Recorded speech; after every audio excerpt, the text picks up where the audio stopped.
뉴스공장 주말특근 진행을 맡은 양절 변호사입니다. 김관진 전 국방부 장관이 구속 적부심을 통해 풀려났습니다. 과연 평범한 피고인과 변호사였더라도 가능한 일이었을까요? 다른 판사가 영장을 발부한 것이 옳느냐 그르냐를 따지는 일이 구속 적부심입니다. 실제로는 구속 이후 피해자와 합의를 했다든가 하는 그런 특별한 경우 말고는 신청을 하지 않습니다. 괜히 법원에 밉보이기만 하거든요. 지난해 5천 건이 넘는 서울중앙지방법원 형사재판에서 구속 적부심은 170건밖에 열리지 않았습니다. 받아들여진 건 고작 33건입니다. 장담컨대 그 중에서도 이번처럼 아무런 특별한 사정 변경이 없었는데도 풀어준 건 유일할 겁니다. 적폐수사 문제를 떠나 아직도 이렇게 특별한 일이 가능하다는 사실이 참 싫습니다. 네, 주중에는 전화로만 인사드렸었죠. 11월 25일 토요일 뉴스공장 주말특근 지금부터 함께 하시겠습니다.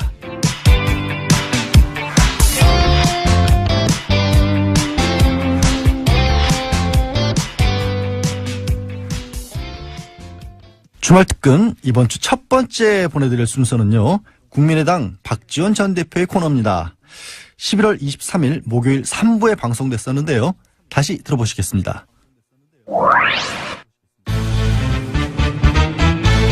정치 구단입니다. 네, 이 코너의 제목들이 많이 나오고 있죠. 예, 요즘도 계속하고 있습니다. 박지원의 무한도전도 있고요. 박지원의 지원사격, 박수무당, 박하스, 한번가 볼 수 없어요. 박지원의 아시면서 박지원의 한 지붕 두 마음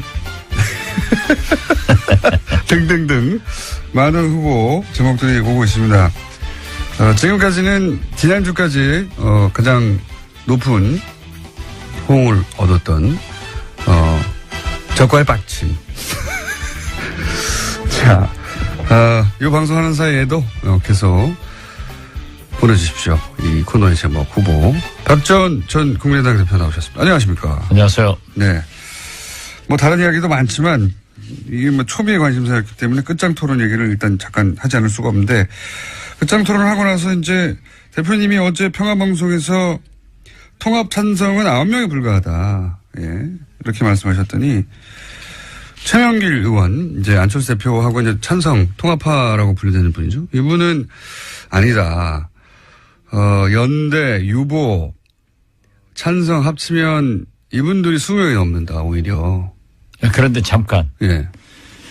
이 공장장께서는 네. 이 방송에 출연시켜 놓고 네. 그냥 안철수, 국민의당을 분당시켜 버리려고 하는 그 기도를 잠깐 중단하고 예. 그래도 집권 여당 또 문재인 대통령이 잘하는 것은 박수를 쳐야지만은 예. 잘못하는 것은 야당으로서 지적도 해야 된단 말이에요. 물론이죠. 그러니까 오늘은 바로 그것부터 먼저 주세요. 네, 알겠습니다. 네. 그러지 않으면 제가 공장장을 해임합니다. 제가 해도 되죠. 네. 해임은 안 되겠지만 어쨌든 먼저 하고 싶은 말씀하십시오. 굉장히 하고 싶구나. 대표님이 해임을 결정하신다고 이제 해임이 되는 게 아니니까. 네. 제가 방송 허락했으니까 그 정도 권한은 가지고 있어요. 알겠습니다. 예. 그러는 걸로 하고. 산들바람은 불어도 봄날은 갑니다. 예, 그런 셈 치고. 예, 문재인 대통령이 지금까지 잘해왔는데. 뭔가 마음에 안 드시는 저는 문재인 호에 예. 빨간불이 들어오기 시작했다. 지지율 거꾸로 올라가고 있는데 어쨌든 글쎄요. 뭐를 보신 겁니까? 지금 말이죠. 예. 지금까지 너무 잘했기 때문에 인사에서 그렇게 잘못했지만은 카바가 됐어요. 네. 그런데 지금 보시면은 네. 오늘 예. 전병헌 정무수석의 구속영장 청구. 예. 어제 김관진 장관의 석방. 예. 이런 건 벌써 적폐청산에 빨간불이 들어오기 시작하는가 하면은 예. 지금 이 지역 밑바닥을 가면 예. 최저임금 예. 인상 문제로 식당 등 자영업자들이 부글부글 끓고 있어요. 예. 또 비정규직. 특히 나는 깜짝 놀란 게 문재인 정부에서는 이래서는 안 됩니다. 예. 세월호 6호를 찾아놓고 예. 미수습자 5 가족이 장례식 할 때까지 예. 숨긴 거. 예. 이건 완전히 도덕성에 그거 굉장히 잘못된 결정. 굉장히 잘못됐습니다. 근데 문재인 정부. 그래 배신감을 느끼고요. 자꾸 네. 제 말을 꺾지 마세요. 예, 알겠습니다. 홍정학 중소벤처기업부 장관 그 문제가 있던 것을 네. 임명해놓고 가로놓게 인사 7대 원칙이다. 예. 여기에 지금 발표한 것 역으로 해봐도 해당될 사람이 거의 없어요. 그런데 예. 더 가관은 문재인 대통령이 대통령으로서 말씀 조심해야 됩니다. 보세요. 지금까지 인사청문회 부적격된 사람이 일 잘하더라. 그러면은 어제 인사청문회 보고서 채택된 아무 문제 없이 보고서 채택된 이진성 헌법재판소장은 일 못할 분을 왜 임명을 해야 되죠? 자, 알겠습니다. 자, 원하시는 말씀들을 하셨고. 자, 그러면 이제 끝장 토론으로 또 넘어가서. 그날 무슨 일이 있었길래 이렇게 서로 완전히 다른 얘기를 하는 것이고, 그리고 실제 이제 대표님의 관점에서는 통합 찬성파와 반대표, 그리고 그날의 분위기가 어땠는지. 지금 최명길 의원, 그리고 안철수 대표는 오히려 찬성파가 더 많은 분위기였다. 이렇게 그날의 분위기를 전하고 있거든요. 안철수 대표가 끝장 토론 후 네. 김동철 원내대표의 정리가 네. 사실 좀 양측을 예. 만족시키면서 봉합하는 훌륭한 정리를 했어요. 네, 배려하는 차원. 네. 그렇기 때문에 이 안철수 대표보다 한 말씀 하시라고 그러니까 대표가 정리 잘했다라고 하면서 자기 자신도 그랬어요. 원내대표가 정리 잘했다. 자기가 들어보니까 예. 완전히 9분은 통합을 찬성하고 예. 좀 중립적 이치에서 이러지도 이런 말 저런 말 양비론적 양실론적 얘기한 사람도 있고 네. 반대한 사람들이 약간 많다. 예. 약간 이런 많다. 얘기를 했어요. 약간 많다. 그런데 그게 이제 안철수 대표의 현장 그렇죠. 얘기죠. 예. 그리고 대체적으로 예. 저도 여기 가지고 있습니다. 저도 이렇게 다 기록을 했어요. 그날 무슨 말이 나왔는지. 네, 제가 대변인을 수십 년 한 사람 아니에요. 또 이 수첩을 보면은 누구든지 떱니다. 이렇게 하기 때문에 이걸 내가 기록을 했는데. 저 수첩을 딱 열면은 많은 사람들이 떱니까? 그렇죠. 예. 김어준 청수도 떨 게 많아요. 조심하세요. 그런데 대체적으로 전부 반대를 하고 또 대표가 계시고 뭐 사실 이체면 저체면 또 인간 정치 만사에 그런 거 볼 수 있잖아요. 면전에서도 조심하고. 그렇기 때문에 통합은 반대한다. 예. 그렇지만은 연합 연대 같은 것은 해볼 수 있지 않느냐. 예. 그리고 정책 연대나. 이 평화 개혁 연대도 서명 작업을 안 했으면 좋겠다. 평화개혁연대라고 하는 것은 천정배 의원과 정동희 의원과 그리고 대표님이 대표님이 이제 이런 식으로 통합은 안 된다라고 생각하는 분들의 모임인 거죠. 그렇죠. 예. 그러한 것이 이제 태동은 아직 안 했어요. 예. 서명만 하고 있지. 예. 그렇기 때문에 몇 분 정도가 합류합니까? 만약에 본격적으로 시작하면 상당히 많이 할 것 같아요. 절반이 넘습니다. 그리고 어제 또 안철수 대표가 서명에 불을 질러줬어요. 뭐라고 질렀어요? 왜냐하면은 정당은요, 물론 당원, 원외 지역 위원장들 모두의 공동체죠. 예. 그렇지만 정치는 원내 중심으로 하게 돼 있습니다. 예. 오직 분리했으면 안철수 대표가 그런 얘기를 했겠어요. 재신임 투표하자고? 의원총회는 의사결정 기구가 아니다. 예. 누구 말 맞다나 그것이 더 훨씬 많다고 하면은 왜 그 얘기 했겠어요. 그러면서 의사결정 기구는 당무회의나 또는 전당대회다. 전당원 투표에서 재신임 묻겠다 이런 얘기를 그렇죠. 했던 거요. 예. 그게 옳지 않은 거예요. 정당은 의회 정치입니다. 대의 정치입니다. 그렇기 때문에 항상 원내 중심으로 정치가 하게 돼 있고 의원총회가 최고의 의사결정 기관이 되는 거예요. 이것을 무시하고 의원총 아니 유리했으면 안철수 대표가 왜 의원총회에서 결정됐지 않냐 이렇게 얘기를 하지. 의원총회는 의사결정기구가 아니니까 뭐 원외 지역위원장들도 얘기 들어보고 원외 지역위원장이 훨씬 많죠. 우리 국민의당은 고작 해봐야 40명 지역에서 당선된 사람이 26, 7밖에 안 되잖아요. 원내는 40명밖에 안 되고 네. 원내는 뭐 100몇십 명 되니까 그렇죠. 예, 거기서 묻자. 예. 그 그럼 만약에- 왜 그렇겠어요? 예, 그러니까 의원총회에서 분리했으니까. 절대 다수가 통합은 말하지 마라. 그 대신 평화정책연대도 서명 작업하지 마라. 이런 거였어요. 이걸 갖다가 훨씬 통합에 찬성하는 사람이 많았다. 그러면 거기서 결정됐다고 주장을 해야지 왜 오늘 원외지역위원장 회의를 해야 되고 또 당원 투표를 하자. 당원 투표는 그게 없어요. 의견을 참작할 뿐이지 전당대회에서 결정하게 돼 있어요. 사실 그 말은 2년 전에 안철수 대표가 사실은 지금 대표님이 하신 말씀은 2년 전에 안철수 대표가 당시 문재인 민주당 대표에게 했던 얘기입니다. 그때 굉장히 혁신전대하자. 그다음에 뭐 여러 가지. 그런데 공장장은 밤낮 문재인 대통령만 편드니까 그건 아니, 불공정 방송이고. 아니 제 말은 그 말이 아니라 이러면 안 되지. 안철수 대표가 본인 그때 당시 문재인 대표가 똑같은 상황이라 말씀드리는 겁니다. 문재인 대표가 전당원 똑같은 상황이나 말씀드리는 게 아니라 재신임 투표하자고. 문재인 대통령한테 유리하고 안철수 아니요. 대표를 까기 위해서 하는 거지 뭐. 안철수 대표가 그때는 전당원 투표로 재신임을 묻는 거에 대해 묻자고 하는 문재인 대표의 제안에 대해서 그런 게 어딨냐고 지금 방금 말씀하신 대로 했었거든요. 네. 예. 근데 이제 거꾸로 상황이 바뀌어서 본인이 전당원으로 그 재신임을 말도 예. 자료를 저한테 줘서 제가 얘기를 하면은 이 청취자들이 이해를 하는데 공장장이 얘기하니까 또 저 사람 안철수 깐다 하는 거야. 2년 전엔 전반대 상황이었는데 이제 그게 생각이 안 나신 것 같아서 제가 환기시켜 드린 거고요. 아, 그거 하나 적어주세요. 내가 유효 적절하게 의원총회에서 한번 깔게.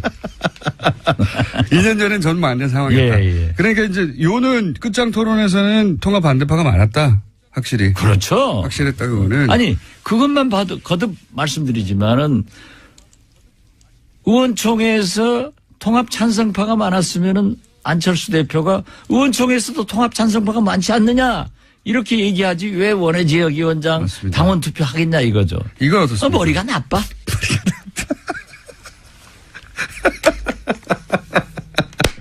그래서 지난주에 전응하라고 하시더니. 한국당에 이런 얘기가 있더라고요. 난 확인한 건 아니까 실명을 안 쓰는데 어떤 분이 이 친박을 바퀴벌레라고 했대요. 그러니까 그 해당자의 부인이 예. 그 말한 사람 부인한테 F킬라를 사다 줬대. 홍준표 대표 말씀하시는 거죠? 뭘 나 홍준표라고 안 했어요. 홍준표는 이 고소를 잘해요. 그런데 우리도 이유식 하나 사와야 돼. 이유식이요? 왜요? 예. 젖좀 떨어지게. 지금 통합론을 주장하는 사람들의 논리가 그렇다는 얘기죠? 예. 구상유치 말씀하셨으니까 예. 거기 이어서. 아, 그렇죠. 예. 나는 안철수가 아직도 우유 냄새가 구상유치하다는 게 난다. 아니라 예. 젖 비린내가 난다. 예. 어린 아이들. 그래서 이유식 하나 사오려고. 이유식. 진짜로 안철수 대표 사퇴론도 비등합니까? 이런 보도도 있던데? 몇 사람이 얘기했어요. 예, 그건 몇 사람 정도만. 예. 예. 저도 좀 심하게 얘기했는데 저도 반성합니다. 그런데 안철수 대표는 여기서 후퇴할 생각이 없어 보입니다. 제가 볼 때도 절대 없어요. 그럼 어떻게 됩니까, 그래서 당은? 저는 그때 딱 나오면서 SNS다. 안철수 대표는 계속 통합의 길로 간다. 내 예감이 틀리기를 바란다. 일기예보처럼. 왜 일기예보를 붙였냐면 일기예보는 맞는 게 더 많거든요. 틀리는 게 더 많으니까. 그런데 내 예감이 딱 맞았더라고요. 아무래도 저는 점쟁이해야 될 것 같아요. 아니, 근데 그렇게 안철수 대표가 계속 통합의 길로 가면 그러면 국민의당은 이제 앞으로 어떻게 되는 겁니까? 어떤 모양이 그려질 수 있습니까? 그 통합의 길이 옳지 않기 때문에 평화개혁연대에서 서명을 박차를 가하기로 했고 그래서 많은 사람이 또 서명했어요. 국민들에게 기자회견을 해서 밝히고 네. 원외지역위원장들이 오늘 3시에 또 비공개 토론을 하지만은 원외위원장들이 참여한다는 것을 우리가 말렸거든요. 네. 말렸는데 확대해 나가겠습니다. 그러면 결국은 지금 박지원 대표님과 천정배 의원과 정동영 의원이 주축이 된 거기도 예. 박지원, 천정배, 정동영은 전면에 서지 않을 겁니다. 어쨌든 그리고 우리 내부에서는 상당히 합리적인 분을 대표자로 결정을 합의를 해놨습니다. 그러면 그런 대표 그러니까 하나의 세력 한 20여 분 정도의 하나의 세력이 만들어지고 저쪽에서는 통합을 계속 한다고 하면 이 당이 어떻게 됩니까? 이분들은 그러면 또 분당시키려고 분당 그 답변 받아내려고 하는데 궁금하잖아요. 어떻게 되는 겁니까? 우리가 예. 평화개혁연대를 구성해서 서명을 받고 예. 원외 지역위원장들에게도 확대를 시키고 또 박지원, 정동영, 천정배는 대표자가 안 된다고 하는 것은 우리가 나서서 하면 안 좋아요. 권력 투쟁으로 비친단 말이에요. 네, 그건 알겠고요. 그렇기 예. 때문에 정체성과 가치를 지키는 그래서 안철수 대표가 통합의 길로 못 가게. 근데 말씀하셨다시피 포기하지 않을 거라고 보시잖아요. 그럼 포기하지 않으면 어떻게 수적으로 이쪽이 누르면 이기죠. 그리고 의원들이 반대하면 못하죠. 지도자라고 하는 게 천하의 김대중도 DJ도 의원총회에서 부결하면 안 했어요. 지금 뭐 근데 그럴 생각이 없는 것 같은데 저는. 인사청문회에서 부적격 판정 나도 임명 강행하는 문재인 대통령만큼 배짱이 없어요. 그렇게 해서는 안 돼요. 그러니까 안철수 대표가 또 그 얘기는 아무 소리 안 하잖아. 아니 뭐 그건 충분히 비판하시니까 제가 아니, 자기도 비판해봐야지. 제가 정부가 아니니까 대변할 이유가 없잖아요. 근데 아무튼 몸빠야. 어떤 경우에도 분열을 해서는 안 된다 하는 것이 어제 의원들의 전체적 합의예요. 네. 세 가지가 서로 충돌하는 거죠. 꼭 통합해야 되겠다. 절대 안 된다. 그렇지만 싸우진 말자. 네. 각자. 그렇게 정리를 해야 예. 공정한 진행을 하는 거예요.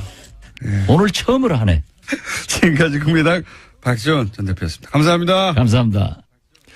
예, 코너명을 뭘로 해야 할까요? 10월 12일 목요일 시작할 때부터 청취자 의견을 받고 있는데요.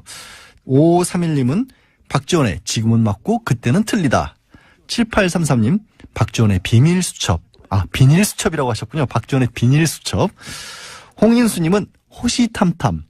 윤혜정님은 박지원의 정치 예체능. 1734님 박지원의 육아일기. 육아 누구지?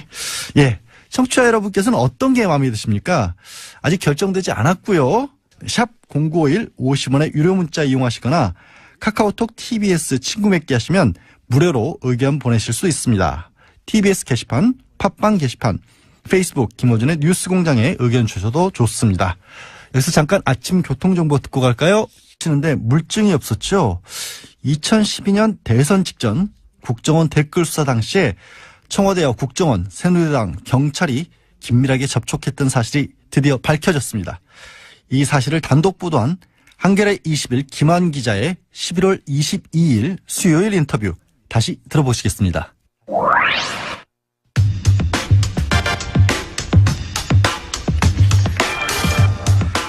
2012년 대선 직전 국정원 댓글 수사 관련해서 청와대, 국정원, 새누리당, 경찰 간에 숨은 커넥션이 있었다 하는 걸 최초로 단독 보도한 한겨레 21일 김한 기자 수에 모시고 이야기 좀 자세히 나눠보겠습니다. 안녕하십니까? 네, 안녕하세요. 이게 그러니까 대선 직전에 그렇죠. 예, 그리고 마지막 토론회 네. 전후해서 네. 굉장히 바쁘게 돌아갔죠. 그렇죠. 예. 마지막 토론회 5일 전이었던가요? 네. 4, 5일 전에 소위 이제 국정원 댓글 사건 소위 누굽니까? 김하영 직원. 예. 김하연 직원이 오피스텔에서 네. 작업하고 있는 걸 잡아서 네. 처음으로 이제 밝혀졌는데 이걸 경찰에 수사를 했죠. 그렇죠. 수사를 했는데 대선 마지막 토론회 날 네. 여러 가지 일들이 있었습니다. 네, 일단 그렇습니다. 그 얘기를 해주세요. 무슨 일이 있었는지. 기억을 일단 대선에 대해서. 12월 11일은 민주통합당이 국가정보원 직원이 불법 선거 운동을 하고 있다 이런 신고를 받고 강남의 역삼동에 있는 한 오피스텔을 급습한 날입니다. 네. 이 자리에는 국회의원들과 경찰도 같이 갔었고요. 말씀하신 대로 16일은 18대 대통령 선거의 3차 토론회 마지막 토론회였죠. 마지막 토론회가 있던 날입니다. 그러니까 11일부터 13일까지 그 오피스텔 앞에서 대치 상황이었고 그 여직원이 이제 문을 열어주지 않고 있었죠. 그리고 그리고 그래서 감금이라고 했죠. 네, 감금 사건이라고 감금. 이제 새누리당은 불렀죠.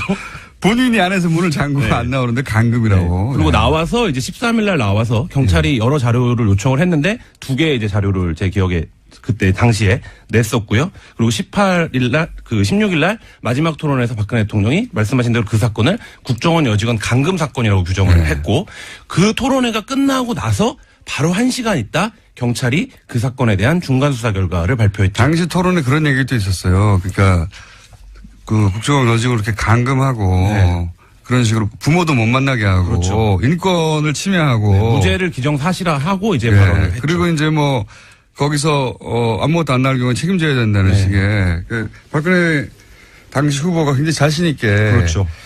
문재인 후보에 대해서 이 사건은 국정원 직원의 인권을 유린하는 사건이라고 몰아갔고 토론회가 끝나자마자 경찰에 발표했죠. 아무것도 없다. 그래서 당시에 굉장히 좀 여러 출입 기자들이 놀랐었는데요. 대선을 앞두고 사건을 접수한 지 한 3, 4일 만에 경찰이 그것에 대한 중간 수사를 혐의가 발견되지 않았다라고 그리고 그러니까요. 토론회가 끝나고 1시간 밤 11시 정도였는데요.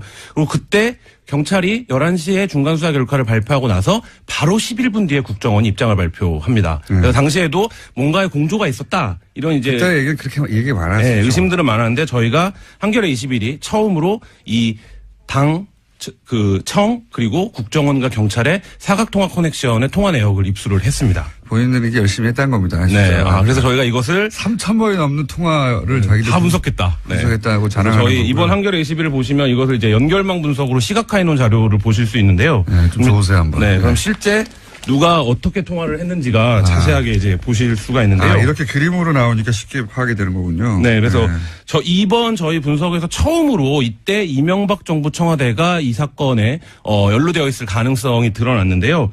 당시 청와대 하금열 비서실장, 이달군 정무수석 그리고 이하묵의 청와대 비서실장 선임행정관 등이 국정원, 경찰 등과 집중적으로 통화를 했다는 사실을 처음으로 밝혀냈습니다. 이 관계망에 따른 그림을 보면 다른 사람들은 다 추적인 예를 들어 원세훈 국정원장이 등장한 건 당연한 것 같고 그죠? 국정원 3차장, 국정원 심리전단장, 국정원 2차장 이런 사람들이 이 그림에 등장하는 건 너무 자연스러운데 국정원 국인정보국장까지도. 근데 여기 권선동 새누리당 국회의원이 여기 등장하네요. 네. 그리고 서울경찰청장 김기용 당시 경찰청장 수사부장 서울경찰 수사과장 수사계장 줄줄이 다 등장하는 것도 다 등장하는 것도 자연스러운데 여기서 또 처음 보는 분은 윤상현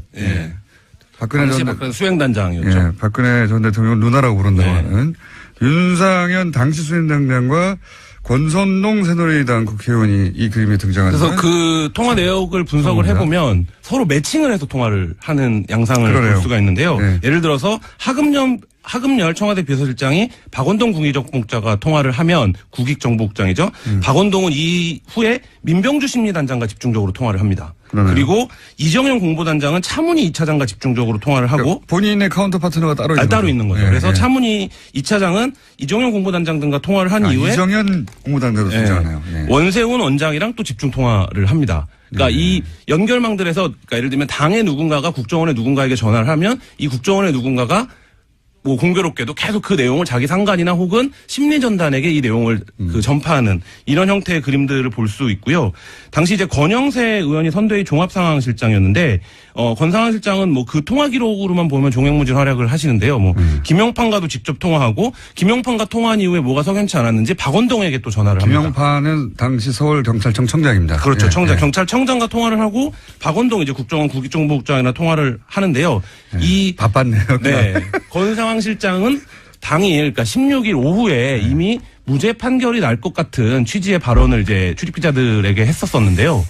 그걸 어떻게 알았냐 뭐 이런 이 부분들이 그림 그리는 프로그램 뭐예요, 이름? 시각화 프로그램 개피라고 하는데요. 그래서 저희가 이 처음에 입수한 게 이렇게 이름이 있는 문건이 아니라 전화번호만 쫙 있는 이렇게 두꺼운 그래서 저도 그런 거 본 적 있는데 네. 그거 파악이 진짜 어렵거든요, 네, 관계가. 그거를 저희가 약 3주간의 그 데이터 복원, 백원 그리고 이제 작업을 통해서 그다음에 이 완성을 프로그램에 했습니다. 집어넣었더니 그림이 나왔다. 네, 그렇죠. 한 3주 걸렸습니다. 네. 시간과 장소 분석도 했는데요. 기지국 분석도 따로 했네요. 네, 기지국 분석도 굉장히 재밌습니다. 지도 위에 그려놓으니까 재밌네, 이거. 네. 아, 장소가 나오는데요. 예. 그 반경 500m면 한 100개 정도 이동통신 기지국이 있는데요. 네. 이 가운데 여의도의 정우빌딩이라는 곳에서 이 사람들이 모두 등장합니다. 거의 대부분의 사람들이.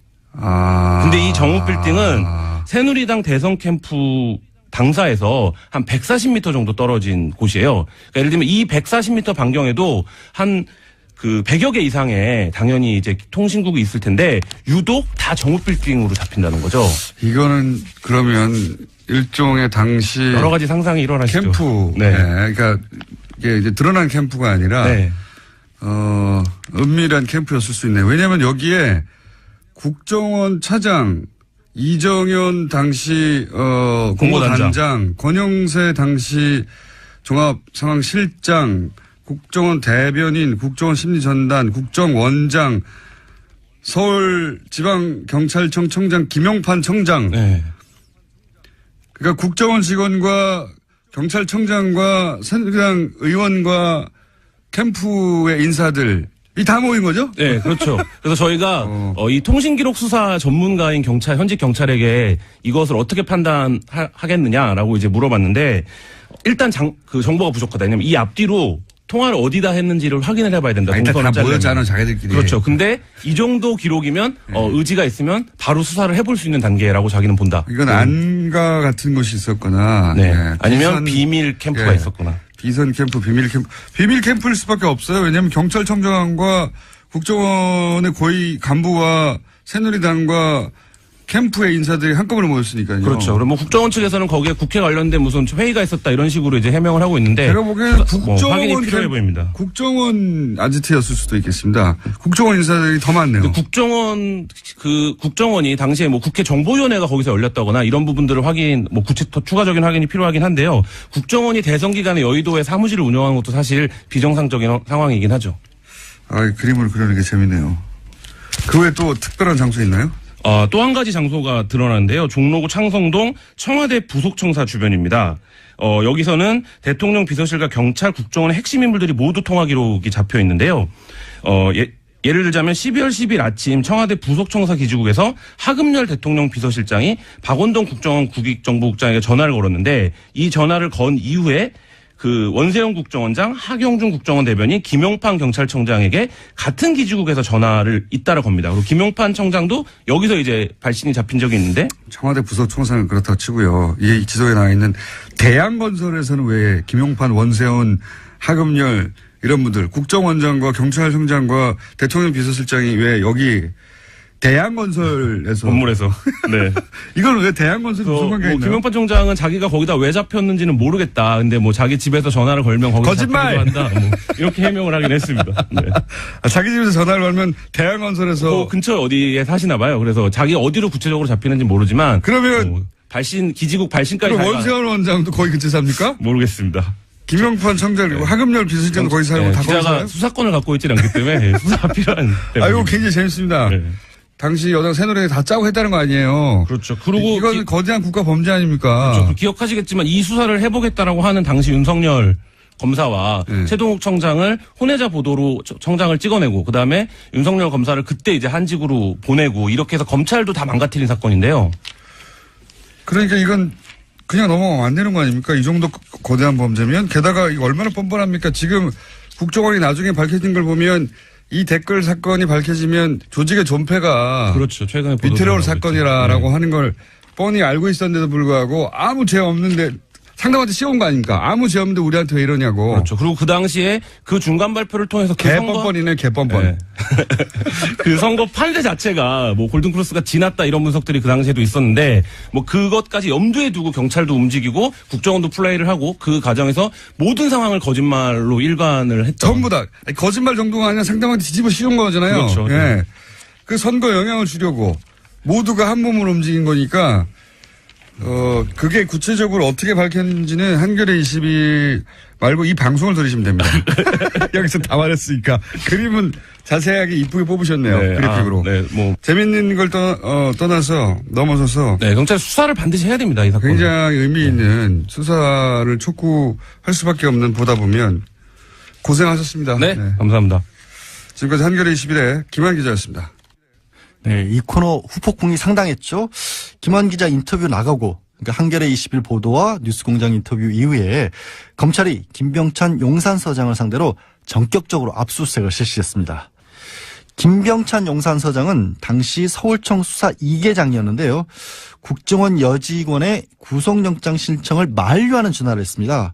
이런 식으로 댓글 수사를 방해했던 의혹을 받고 있는 건데 김한 기자 보도처럼 김용판 전 서울지방경찰청장을 비롯한 경찰, 또 당시 새누리당 박근혜 후보 캠프 관계자들, 이명박 정부의 청와대 고위 관계자, 그리고 국정원까지. 네, 이건 뭐 도둑에게 도둑을 잡으라고 맡겼던 꼴이었는데 2012년 대선 당시 국정원 댓글 수사 무마 의혹, 이번에는 꼭 제대로 규명해야 할 겁니다. 네, 이번 순서는 뉴스공장에서 방송되지 않았던 따끈한 버전입니다. 세계 3대 문학상인 콩쿠르상 수상자 프랑스 여성 소설가인 레일라 슬리마니가 뉴스공장을 찾아주셨던 일이 있었습니다. 마크롱 프랑스 대통령이 프랑스어 홍보 특사로 임명하기까지 했던 분. 프랑스어와 공장장이 그다지 어울리진 않습니다만은 네, 레일라 슬리마니의 인터뷰 직접 들어보시겠습니다. 마크롱 대통령이 프랑스어 진흥을 담당하는 특별대사를 임명을 했어요. 예. 그 특별대사의 소설가 레일라 슬리마니 씨를 임명했다고 합니다. 세계 3대 문학상 중에 하나인 콩쿠르상 수상자이시고 프랑스에서는 장관급 특사로 임명돼서 활동하고 계신 분인데 책을 한 권 내셨어요. 달콤한 노래로. 한국에도 이제 번역돼서 나오는데 제가 이 얘기를 왜 하겠습니까? 이분을 뉴스공장에 초대했습니다. 안녕하세요. Bonjour. 안녕하세요. 굉장히 썰렁한 인사가 왔다 갔다 하고요. 네. 이 자리가 어떤 자리예요? 뭐라고 합니까? 장관급이라고 하는데 프랑코포니? 예, 특사? 예, 이 자리에 임명되셨는데 뭘 하는 자리입니까? 그것부터 소개해 주세요. 그러니까는 프랑스어를 전 세계에 전파하고 그다음에 소개하고 특히 예를 들어서 이제 한국같이 이런 나라들의 프랑스어를 많이 소개를 하려는 그런 임무를 가지고 있습니다. 프랑스어는 살아있고 실용적인 그런 언어이고 굉장히 문화적인 언어이기 때문에 이 언어를 전 세계에 소개하는 그런 것을 임무로 그래서 삼고 있습니다. 근데 본인이 임명이 되신 거죠? 왜냐하면은 첫 번째로 제가 이제 작가고 작가라는 직업이 언어를 가지고 일을 하는 그 직업이기 때문에 그런데 이제 적합하다라고 이제 생각이 될 수 있고 그다음에 두 번째로 얘기하자면은 저는 마로크 출신입니다. 마로크 아프리카 나라인데 거기서 태어났고 그 마로크에서 프랑스어권의 그 학교를 다녔고 그렇기 때문에 그 프랑스어와 그러니까 프랑스 문화와 마로크 문화 다양한 정체성을 이어줄 수 있는 그런 자격이 있기 때문에 그러지 않았을까 생각이 됩니다. 혹시 이 달콤한 노래라고 하는 소설을 읽고 마크롱 대통령이 너무 마음에 들어서 임명한 건가요? 네, 분명히 그 마크롱 대통령이 이 소설을 읽었고 좋아하는 것으로 알고 있고 실제로 그 트위터에서도 이 소설 언급을 했었고 뭐 그런 게 영향이 분명히 있긴 있었다고 봅니다. 무슨 내용인데 이렇게 상도 받고 대통령도 좋아해가지고 아예 이 역할하는 장관급 자리에 임명을 한 겁니까? 이게 소설이 어떤 내용이에요? 한 그 파리에 사는 커플 이야기인데요. 미리암과 폴이라는 사람입니다. 35살 정도의 나이에 두 아이가 있는 커플인데 아이를 맡아줄 수 있는 보모를 찾아야 되는데 그래서 여러 보모를 찾다가 루이즈라는 이름의 보모를 찾습니다. 이 루이즈라는 여성은 아주 완벽해 보이고 그래서 이제 아이를 잘 맡아서 그 비극의 그 날까지는 굉장히 가정에서 중요한 그런 역할을 해왔습니다. 어떤 미국이 찾아옵니까? 그 비극이라는 것은 이 책의 첫 번째 문장에 나오는데요. 아이가 죽었다. 이렇게 시작을 합니다. 보모가 아이를 죽이게 되죠. 그리고 본인도 자살을 시도를 하는데 일종의 어떤 그 추리소설이라고 할 수가 있는 거죠. 뉴욕에서 실제 부모가 아이를 죽인 사건에서 모티브를 얻었다고 제가 들었는데 왜 이 이야기를 소설로 쓰겠다고 생각한 거죠? 처음에 이 사건을 접하면서 이 보모의 인성 여기에 이제 관심을 많이 가졌는데 그 실제로 뉴욕에서 일어났던 그 사건의 경우에도 보더라도 그 아이를 돌보지만 아이는 보모의 아이가 아니죠. 그리고 자기의 아이가 아닌 아이를 돌보고 있는 보모, 그 다음에 그 아이를 가진 다른 실제 그 아이의 어머니인 여성, 어머니인 그 여성은 부르주아 층에 속한다 할 수 있고, 하지만 그 보모는 부르주아 계층이 아니죠. 그런데 그 두 여성이 있는데 여성이 서로 다른 사회적인 계층, 그 아이를 중간에 두고 있는 그 두 여성의 어떤 그런 관계, 이런 것들, 그런 것들에 어떤 그 많은 관심을 가졌고, 거기서 이제 어떤 모티브를 찾았다 이렇게 얘기를 할 수 있을 것 같습니다. 그 사회적 계급이 달라지면 모성의 정체성도 달라진다 이런 얘기인가요? 제가 생각하기에는 모성의 본능이라고 하는 것은 전 믿지 않습니다. 저는 그런 것은 존재하지 않는다고 생각을 하고 모성이라고 하는 본능은 남자들이 만들어낸 남자들의 발명품이다 이렇게 생각을 합니다. 집에서 아이를 봐야 되고 그러니까 집에 여자들은 집에 있어야 되고 여성들은 그 엄마라고 하는 어떤 그 정체성의 아름다운 모습을 항상 이렇게 듣고 강요받고 그렇게 자라는데 실제로 엄마가 되어 보면은 엄마라고 하는 것은 굉장히 힘든 일입니다. 그리고 경우에 따라서는 하고 싶지 않을 때도 많이 있습니다. 물론 아이는 좋아합니다. 우리 아이를 좋아하고 아이가 사랑스럽지만 엄마를 하고 싶지 않을 때도 많이 있습니다. 그렇기 때문에 그러지 못했을 때의 죄의식 이런 것들이 같이 강요가 되고 그래서 어쨌든 여성은 집에 있어야 한다는 그런 그 사회적으로 만들어진 그것이 여성의 그 엄마의 본능이라고 하는 것이고 사회적인 현상이다 이렇게 생각을 합니다. 이해했어요.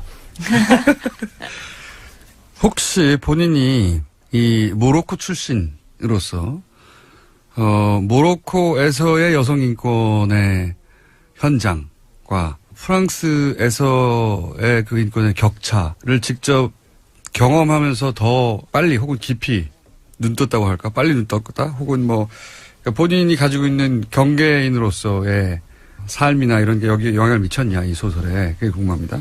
그렇죠. 여권 신장 이 굉장히 중요한 문제고 그런데 이거는 모든 나라에서 다 마찬가지의 문제라고 생각합니다. 물론 아프가니스탄에서의 여성이 독일의 여성과 같은 지위를 가지고 있다고 할 수가 없고 수단의 여성이 역시 그 스웨덴의 여성들과 같다고 얘기는 할 수 없습니다.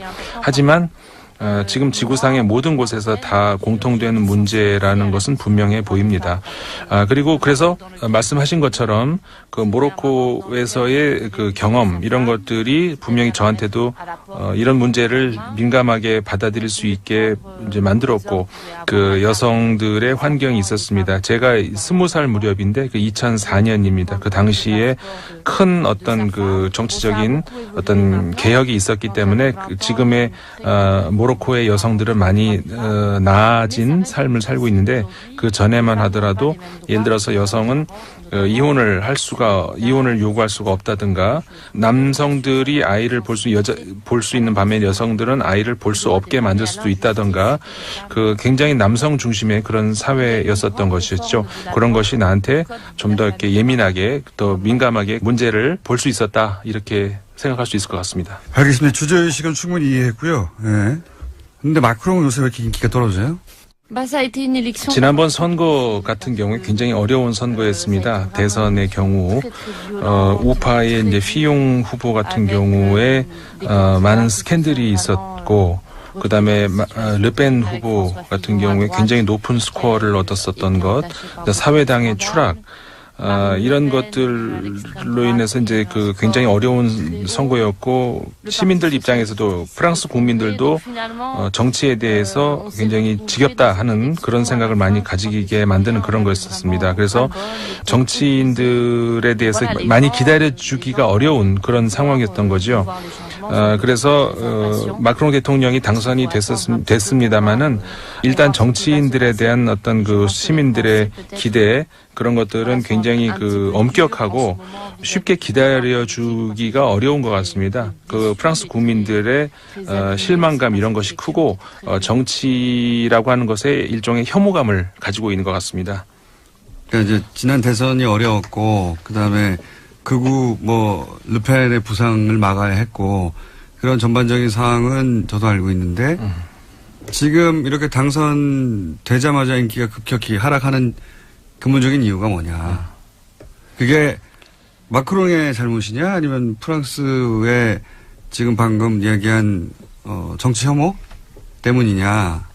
둘 다 영향이 있겠지만 마크롱 대통령이 뭘 잘못했길래 이렇게 갑자기 인기가 떨어지냐 이거죠. 예. 일단 첫 번째로 다른 대통령들도 사실은 그렇게 다르지 않았습니다. 이제 프랑스 대통령이라고 하는 자리가 굉장히 어려운 자리고 프랑스 국민들이 까다롭고, 올랑드 대통령도 그랬었고 사르코지 대통령도 마찬가지였고 굉장히 그 낮은 지지율을 경험을 했었었죠.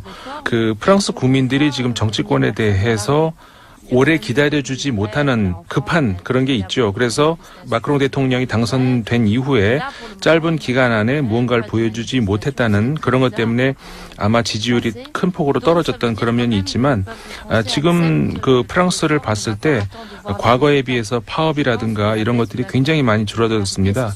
이런 걸 보면은 아마도 당장 결과를 요구하기보다는 좀 어느 정도 이 개혁 이런 것들을 받아들이고 일단 동참해 주는 것 아닌가 이런 생각이 듭니다. 최근에 그 문제는 어떻습니까? 그 난민 문제, 또 종교적 갈등, 이슬람 IS 때문에 프랑스의 분위기가 좀 바뀌어가고 있지 않습니까? 그러니까 젊은 작가로서, 그리고 주간지, 시사 주간지 기자도 하셨던데 보니까 기자도 하셨고, 그리고 작가로서 프랑스가 최근 10년 사이에 어떻게 변하고 있는지 본인이 느끼기에, 예를 들면 그 다른 문화에 대한 톨레랑스라고 알렸던 프랑스의 관용도 많이 바뀌고 있는 것 같고, 전반적으로 프랑스가 크게 변하고 있다는 느낌인데, 그 안에 사시는 분으로서, 지식인으로서는 어떻게 느끼는지 궁금합니다. 프랑스가 물론 많이 변하고 있는 건 사실입니다. 정치권도 마찬가지고, 이번에 그 마크롱 대통령 이후로 국회도 굉장히 크게 바뀌었고, 국회를 구성하고 있는 인물, 왜냐하면은 프랑스 사람들이 생각하기에 정치에서도 같은 메시지, 같은 인물들의 똑같은 말들, 이런 것들이 이제 굉장히 프랑스 국민들을 지겹게 만들었고, 그 다음에 우리가 겪었던 어떤 최근에 그 테러라든가 여러 차례 거쳤던 그런 테러 문제, 다른 이야기지만 어쨌든 그 세계화 문제, 이런 것들을 인해 가지고 겪어보지 않았던 그런 프랑스인들이 그런 그 고통, 이런 것들을 겪고 있는 그런 시대라고 할 수가 있죠. 하지만 제가 생각하기에는 그럼에도 불구하고 프랑스인들이 원래 가지고 있는 그 가치는 변하지 않고 있다고 생각을 합니다.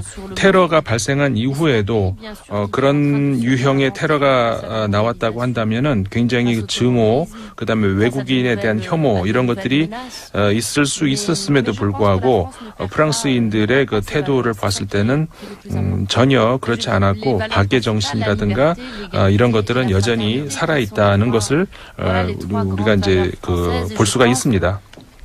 한국 독자에게 혹시 하고 싶은 얘기 있으신지? 이 소설을 통해서 파리에서의 삶, 이런 것들을 우리 한국의 독자들이 좀 느낄 수 있으면 좋겠고요. 예를 들어서 그 파리에서의 일상만이 아니고 굉장히 보편적인 이야기를 하고 있습니다. 인간의 그 감정, 영혼 이런 거에 관련되는 것, 모성 문제라든가 가정의 문제 이런 것들은 모로코 혹은 한국에서의 문제가 아니라 모두가 공감할 수 있는 어떤 그 인간의 정체성 관련되는 그런 문제들이기 때문에 상당히 보편적이라고 할 수가 있습니다. 그래서 한국 독자들이 이 책을 읽고 좀 많이 좋아해 줬으면 좋겠습니다. 예, 지금까지 달콤한 노래를 쓰신 작가. 프랑스에서는 스타 탄생이라고, 네. 2016년 콩쿠르상 수상자이자, 그리고 프랑코포니 특사, 예, 마크롱 대통령이 임명한 장관급 특사로도 임명되신, 자, 제가 발음을 좀 저드려보겠습니다. 레일라 슬리마니. 감사합니다. Merci beaucoup. 그리고 통역에는 임상훈 인문결연구소 소장님이었어요. 감사합니다. 예, 프랑스어 홍보 특사 레일라 슬리마니와의 인터뷰였는데요. 야, 매끄럽고 세련된 언어로 꼽히죠. 그럼 프랑스어를 공장장이 인터뷰하고 있는 걸 듣고 있으니까 왠지 공장장이 실크 스카프를 두르고 있는 어색한 그림이 머릿속에 떠오릅니다. 아, 죄송합니다. 예, 지난주 개통령, 아니 뉴스공장에서는 개총리로 부르고 있죠. 강용욱 조련사에 이어 이번 주에 이 편성 시간을 얻지 못했는데요. 사실 갑작스러운 사건 사고가 너무 많습니다. 이 나라에 뉴스가 너무 많은 것도 그렇게 좋은 일은 아닌데 아무튼 평일 뉴스공장에 방송되지 못하고 주말 특근에만 방송이 나간 출연자분들 실망하지 마십시오. 예, 이어서 아침 교통정보 듣고 가겠습니다. 뉴스공장 주말 특근 오늘 준비한 순서는 여기까지고요. 잘 아시겠지만 저는 결코 사라지지 않습니다. 언제가 될지 모르지만 조만간 다시 나타나겠습니다. 고맙습니다.